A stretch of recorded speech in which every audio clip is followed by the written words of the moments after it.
มาฮอดบ้านบ่มีคนอยู่พี่น้องเอ้ยเรือนบ่ส่งบ่ฮู้ว่าเพิ่นไปทางใดพี่น้องเนาะว่าสิมาหาเพิ่นมีเวียกกับเพิ่นจักเล็กจักน้อยพี่น้องเนาะเห็นแต่เฮือนเพราะว่าบ่ฮู้ว่าเพิ่นไปทางใดทางบ่จ้อยก็เดินทางเข้ามาฮอดเฮือนเป็นที่เรียบร้อยพี่น้องทางบ่สงเลยสาวทองไปทางใดบ่ฮู้เลยพี่น้องเนาะเพิ่นไปเกี่ยวข้าวรับจ้างบ่หรือว่าไปไร่ไปนาบ่อันนี้ก็บ่ฮู้เนาะ เขากับบ่ได้นัดเพิ่นดอกพี่น้องเนาะเขามาแบบอันนั้นสะพายเพิ่นแต่ว่าบ่พ่อพี่น้องบ่ฮู้ว่าเพิ่นไปหาเฮ็ดเวียกเฮ็ดงานเนาะหาจังใดก็ไปเบิ่งในคลิปก็แล้วกันพี่น้องเนาะ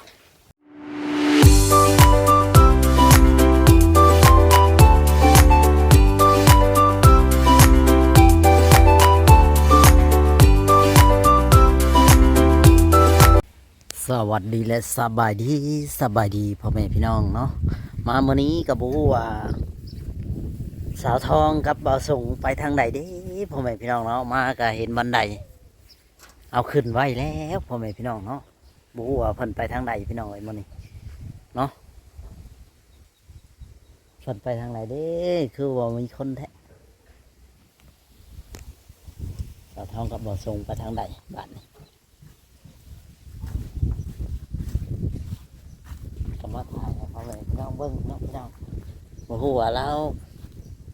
ไปทางใดอยู่พี่น้องมื้อนี้ไปถามผู้ใดเด้บ้านนี้เนาะให้ใครไปตามให้เนาะบ้านนี้สาวทองกับบ่าวสงไปแล้วพี่น้อง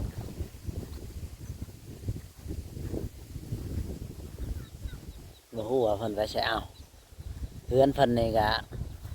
เซเอาไม้ค้ำเอาได้พี่น้องเอ้ยเนาะ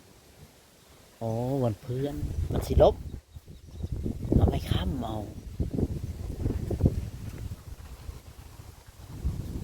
เพื่อนเพิ่นก็เอาไม้ค้ำเอาพี่น้องบ่ฮู้ว่าเพิ่นไปทางใดพี่น้องเนาะเดี๋ยวสิถามไปเด้บัดนี้พี่น้องเพิ่นบ่อยู่เนาะสิถามผู้ใดเพิ่นก็บ่อยู่เพื่อนอีกโอ้ยมีเวียกกับเพิ่นอยู่หักบ่อยู่เพื่อนบ้านนี้เฮาก็บ่ได้นัดเพิ่นนะพี่น้องเนาะเข้ามาก็บ่ได้นัดเพิ่นบ่ฮู้ว่าเพิ่นไปทางใดพี่น้องเอ้ยเนาะทางบ่จ้อยก็ได้มาฮอดเฮือนฮอดซานเพิ่นเป็นที่เรียบร้อยแต่ว่าเพิ่นบ่ได้อยู่พี่น้องเนาะว่าสิมาหาเพิ่นว่ามีธุระกับเพิ่นจักเล็กจักน้อยพี่น้องเนาะก็ทางบ่จ้อยก็ได้มาฮอดจอดถึงเฮือนซานบ้านแป้นเพิ่นถือว่าเพิ่นบ่ได้อยู่เนาะทางบ่าวส่งกับสาวทองว่าสิมามีภารกิจมาหาเพิ่นอะไรพี่น้องเนาะแต่ว่าเพิ่นบ่อยู่เฮาก็บ่จักสิเฮ็ดแนวใดบาดนี้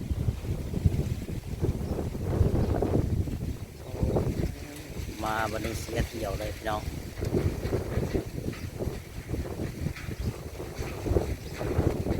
เพิ่นบ่อยู่บ่ช่วยสิเฮ็ดแนวใดบาดนี้ช่วยทำธุระให้มันแล้วพี่น้องเนาะในเมื่อมีผู้ใหญ่ผากผังมาเฮาก็อยากเฮ็ดเวียกเฮาให้มันแล้วนะพี่น้องแต่ว่าก็บ่ฮู้ว่าเพิ่นไปทางใดพี่น้องเนาะวันนี้บ่เจอก็ได้มาฮอดเรือนฮอดศาลเพิ่นเป็นที่เรียบร้อยจังใดก็ฝากพี่น้องกดไลค์กดแชร์กดติดตามให้กำลังใจนี่เด้อพ่อแม่พี่น้องเนาะพอได้คลิปเนาะใหม่ๆลงไปให้พ่อแม่พี่น้องเนาะเจ้าของเรือนเพิ่นก็บ่อยู่เฮาก็บ่ฮู้ว่าสิเฮ็ดจังใดเนาะเพราะว่าเพิ่นไปหากินบ่เพิ่นไปหาอยู่หากินทั้งผัวทั้งเมียทั้งลูกเพิ่นพี่น้องอาจจะไปหากินเนาะเกี่ยวข้าวรับจ้างบ่ฮู้กันเลยยันว่าเพิ่นไปเพิ่นเกี่ยวข้าวอยู่ไสเนาะไก่บ่เพิ่นไป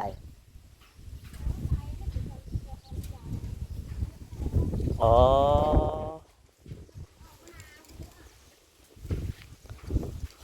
เนาะบ่ฮู้ว่าเพิ่นไปเกี่ยวข้าวรับจ้างหรือว่าเพิ่นออกมาเนาะถามชาวบ้านเพิ่นก็บ่จักหยังนะพี่น้องเนาะคันว่าเพิ่นออกมาก็อาจสิญาติ จันไปเกี่ยวข้าวรับจ้างหลายกว่าหรือว่า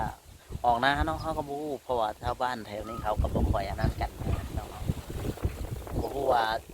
เป็นจังใดก็ฝากพี่น้องเป็นกำลังใจให้เบาจอยแน่พี่น้องเนาะพอมานี่ก็พอก็มีภารกิจกับเพิ่นนั่นแหละเล็กน้อยๆเนาะก็ยังบ่พอเพิ่นเนาะก็ถือว่าภารกิจมื้อนี้ก็ถือว่านั่นอยู่เลยพี่น้องเนาะทางเฮือนเบาทรงและสาวทองนั่นแหละพี่น้องเนาะจะไปถามไผพี่น้องเนาะทางหมอจอยก็บ่ฮู้ว่าสิถามไผเพราะว่าแถวนี่ก็เขายังไปรับจ้างเกี่ยวข้าวเกี่ยวน้ำเพราะว่ามันก็ยังบ่แล้วอะนะพี่น้องเนาะถ้าว่ามันแล้วมันก็อาจสิเพิ่นไปรับจ้างรับบ่ายพอได้เงินซื้อนี่สู่ลูกสู่เต้ากินนั่นแหละน่าจะประมาณนั้นแหละพี่น้องเนาะหมอจอยก็บ่ฮู้มามื้อนี้ก็มาทางเฮือนเพิ่นก็แปลกหูแปลกตาขึ้นหลายพี่น้องเนาะถือว่าทางเฮือนเบาทรงก็ถือว่าเฮือนเพิ่นก็สิล่มเซคือกันได้พี่น้องเนาะเอาไม้ถึงดันเอาดันขึ้นมาเพราะว่ามันเซลงพุ่นคือมันสิล่มนั่นแหละเนาะทางเฮือนทางซานเพิ่นก็ได้ถือว่ามื้อนี้ก็บ่พอเพิ่นเนาะเฮากลับมาฮอดเฮือนฮอดซานบ่แม่นว่าคิดว่าเพิ่นอยู่บ้านเนาะแต่ชวนหลายเพิ่นก็สิอยู่เฮือนอยู่ซานแต่มามื้อนี้ก็เพิ่นบ่อยู่ก็บ่ฮู้ว่าเพิ่นไปทางใดเนาะน่าจะไปเกี่ยวข้าวรับจ้างบ่รับจ้างรับบ่ายบ่หรือว่าจังใดเนาะพี่น้องหมอจอยก็บ่ฮู้พี่น้องเอ้ยนี่แหละเฮือนซานบ้านแป้นเพิ่นถือว่าบ่มีคนอยู่พี่น้องเนาะนี่ยังไม่มีคนอยู่คนเศร้าพี่น้องฝ่ายต้นไม้อย่างนี้ต้นงิ้วนี่เพิ่นก็บักแล้วพี่น้องเอ้ยเพิ่นบักเป็นทีเรียบร้อยจักว่าเพิ่นบักไปเฮ็ดแนวใดนะพี่น้องเนาะเดี๋ยวจะไปถามผู้ใดแถวนี้ก็เงียบเงาเต่าตุนพี่น้องเอ้ยบ่มีคนอยู่เนาะไปหาเฮือนเอื้อยเฮือนน้องเพิ่นก็จะอยู่ที่ใดบ่ได้รู้จัก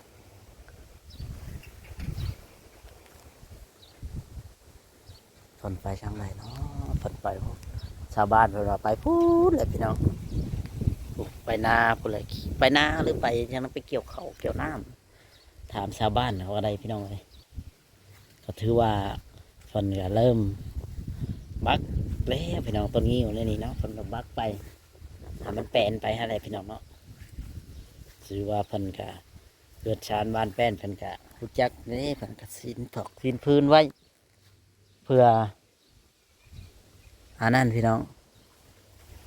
เนาะสินพื้นไว้เพื่อไว้ใช้ไว้หยังนี่นะเงินเพิ่นบักเธอเฮ็ดอย่างนี้เนาะ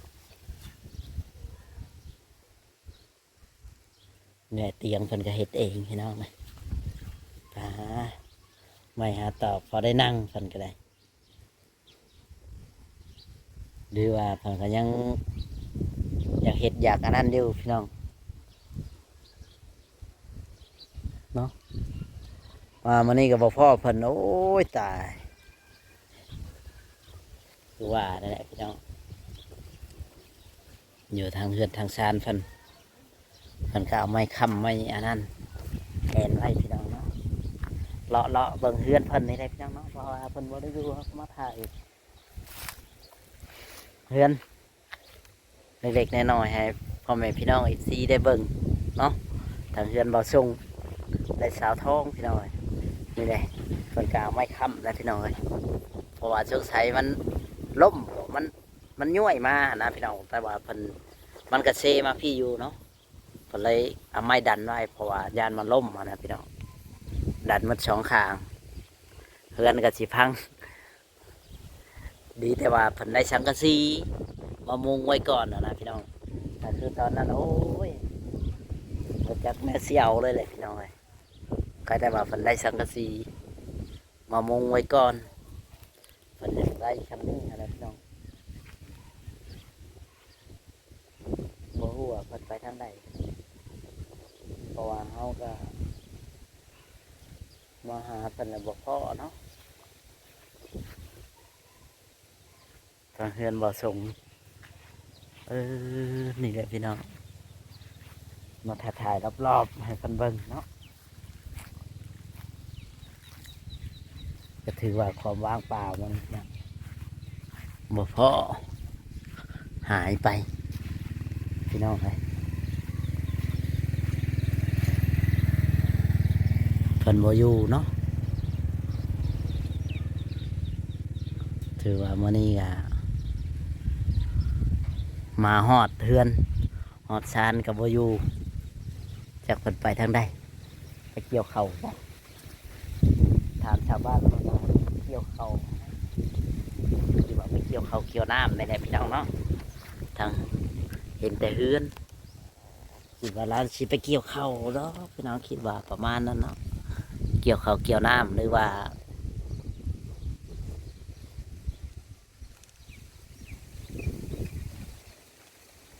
ออกไข่ออกน้ำพ่อหรือว่าจังไหนเพราะว่าเขาก็บ่ได้เข้ามาโดนแล้วล่ะพี่น้อง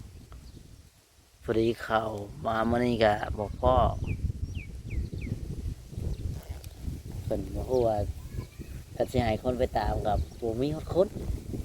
บ้านเงียบเหงาพี่น้องเพราะว่ายามให้ยามนาเขากับ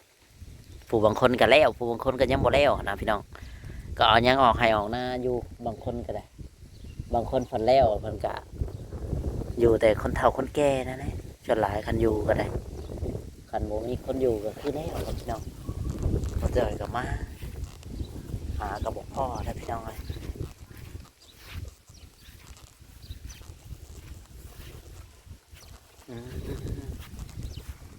เพิ่นกับบอกพ่อซ้ำพี่น้องเลยเนาะบ่ฮู้ว่าเพิ่นไปทางใดพี่น้อง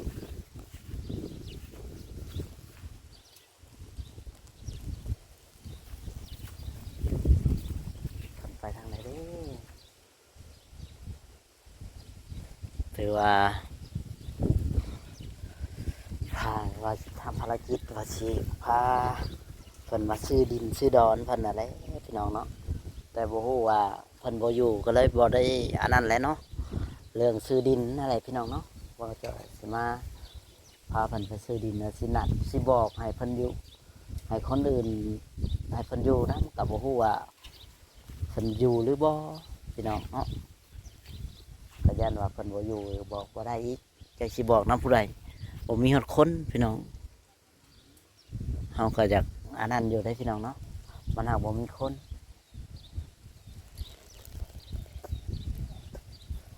ต้นงิ้วนี่เพิ่นก็บักแล้วพี่น้องตะกี้เป็นต้นงิ้วเนาะมันก็สิอันนั้นเพิ่นก็บักออกจากให้มันแปลนเนาะจนบักเพิ่นก็ตัดพี่น้องเลยนี่แหละพี่น้องมาถ่ายให้เพิ่นเบิ่ง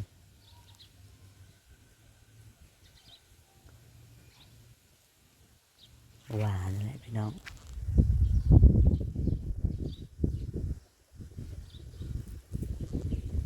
จบบ่มีคนเนาะในบ้านเขาก็บอกข่อยอันนั้นแหละพี่น้องนี่บ้านเขาก็มีต้นนั้นนี่หลายคันโอ้นี่แหละนี่ต้นหญ้าเพิ่นแต่เพิ่นเดี๋ยวเพิ่นสิซื้อดินให้เพิ่นก็เพิ่นบ่อยู่เนาะบ่จอยกับบ่จักคือกันพี่น้องก็เลยมาถ่ายแต่รวบเรียบไปชื่อพี่น้องเลยว่าคนเดียวเนาะฝากพี่น้องเป็นกำลังใจให้ในเด้อพี่น้องกำลังใจให้แน่พี่น้องเนาะเพราะว่าฝนปลูกไปช่างอันนี้พี่น้องอ๋อกุ้ยโอ้ฝนกระปลูกไปช่างปลูกพวกบัวชนิดจะกินเนี่ยบ่พี่น้องนี่พวกบัวใส่กระสอบแล้วก็ปลูกอันนั้นพี่น้องอันนี้หวานไปช่างโมจักนั่นขาป่ะปลูกขาวตะไคร้พี่น้องปลูกบริเห็ดหัวเนาะคือว่าเลยมันก็ปลูกไว้พอได้เด็ดกินที่เสือยามนึงเพราะว่ามันก็หากินนิดไปเรื่อยๆเนาะคนเฮาก็คือว่าอะไรเพิ่นก็ ไปหาอยู่หากินยามนี้แหละเฮ็ดในใดพี่น้องบ่ว่าเพิ่นบ่ว่าโตดอกถึงว่าหมู่พ่อก็เป็นหยังพี่น้องมือใหม่เนาะเพราะว่าทางหมอจอยก็ได้เข้ามาหา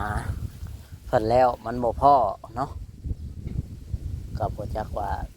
ไปนำจังใดไปจังไปหาอยู่ใส่เพราะว่าเฮาก็เห็นแต่บันไดมาก็เห็นแต่บันไดก็ต้องบ่จักบอลไปนำบ่จักบอลไปอันนั้นได้พี่น้องเอ้ยเนาะคันฮู้จักว่าเพิ่นไปหัดไปนี่เฮาก็ยังสิ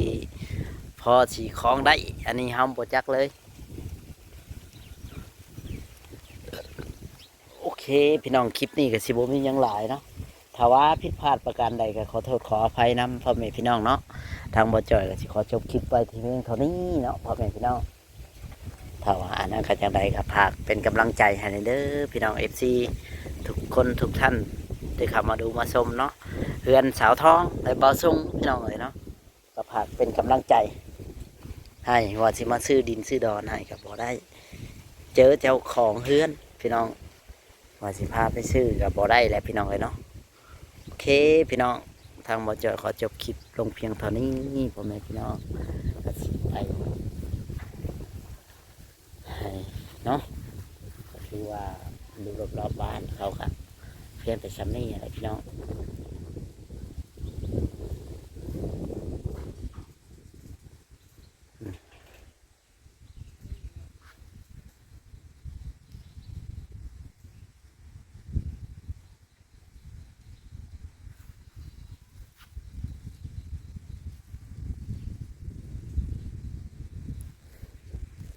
โอเค